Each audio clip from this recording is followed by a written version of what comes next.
We've got some really good news for the PlayStation 5, Sony in general, and maybe some bad news for the early adopters of the PlayStation 5. Maybe a little bit of cause to wait and maybe buy your console a little bit later. So first, let's get into the good news here. The PlayStation 5 appears to be the biggest console launch in history. This is coming from Games Radar, I should say. Sales were probably much bigger than for PlayStation 4. Now, this is coming from Christopher Dring, who is actually a pretty reputable guy. He comes from gamesindustry.biz. Seems to know what he's talking about. I have heard numbers in some markets, and they're much bigger than PS4. And Xbox has already stated that Xbox Series S and X is bigger than Xbox One.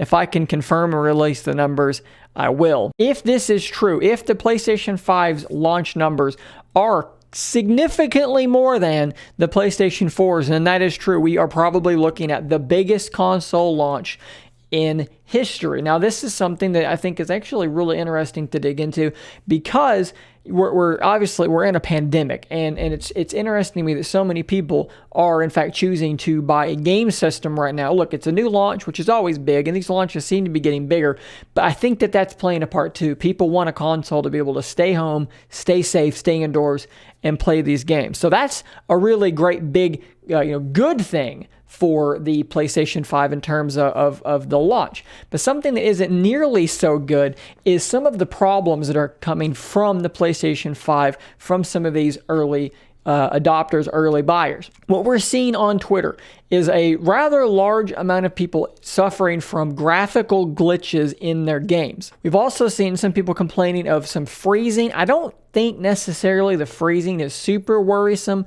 because I think that's something that probably can be addressed with a software update. The graphical glitches that are being seen, I don't think are software. They appear to be hardware by nature. So if we look over here to Twitter, and I want to say very quickly, if you're sensitive to flashing lights or sorts of things like that, maybe look away. I totally understand that. I don't really enjoy looking at this myself, but this is coming from Tom Warren, another reputable guy, and obviously there's something badly wrong with Astro's Playroom. These are some obvious graphical glitches. If we go up here and we look at this video, which I really don't necessarily want to look at, but that is from Assassin's Creed Valhalla, some really severe graphical glitches happening. And in fact, if you just search PS5 GPU, you're going to be absolutely astonished at how many videos like this you're going to start seeing. All sorts of weird graphical glitches. This person's got some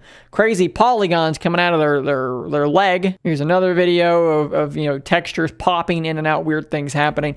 Like I said, you can go over to Twitter and you can find a ton of these videos. So what might be going on here is the question. We have to ask ourselves, are these glitches that are occurring because, something was damaged in shipping, something that was bounced around or something got damaged? Is this simply a bad batch of silicon? There's something wrong. It's a luck of the draw type thing. Some of these chips are just bad. Is this a heat issue?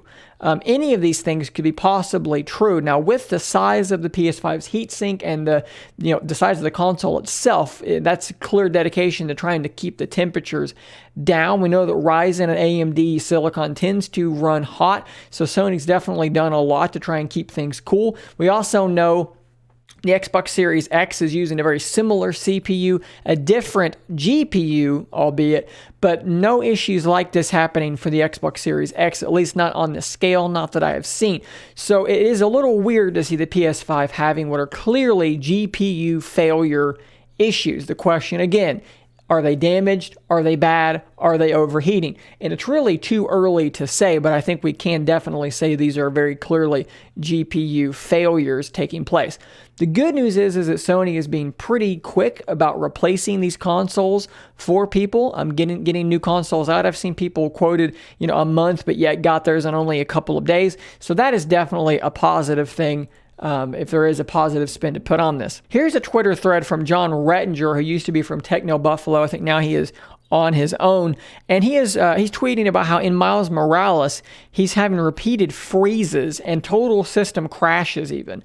while playing Spider-Man Miles Morales. So a little bit later, he says if he turns off fidelity mode, lo and behold, his problem was solved. Turned off fidelity mode, and now no issues. About 15 minutes of play in looks to be the fix.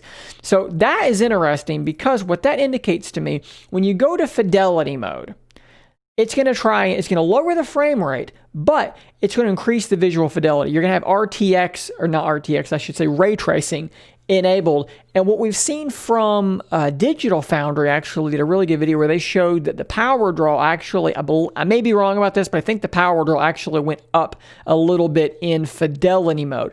So who knows, but what might be happening here is you turn on fidelity mode, that GPU gets a little bit more power hungry, and it starts to get a little either hot or unstable. There is another option here that these GPUs, if their clock speeds are being pushed too high, this could cause graphical glitches and full crashes.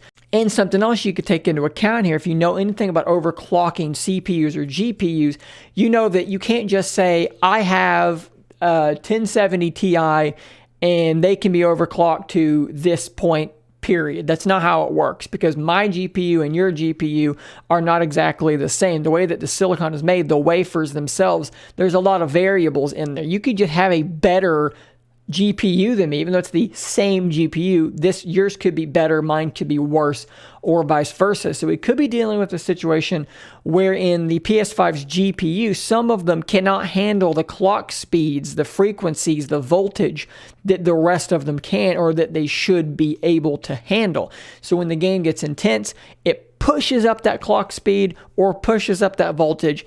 Boom, there's instability, there's graphical glitches, there's a hard crash possible. So obviously this is a lot of speculation. Sony has to address this, and they have to figure out what's going on, and they have to replace these people's hard-earned PlayStation 5s. Guys, stay tuned for more coverage of this topic and things like this, and until next time, stay nerdy, my friends. If you enjoy my content, please consider becoming a Scary If Literal member. You'll get access to a whole bunch of emoticons to use with live streams and a shout out on an upcoming video. Thanks as always for your continued support.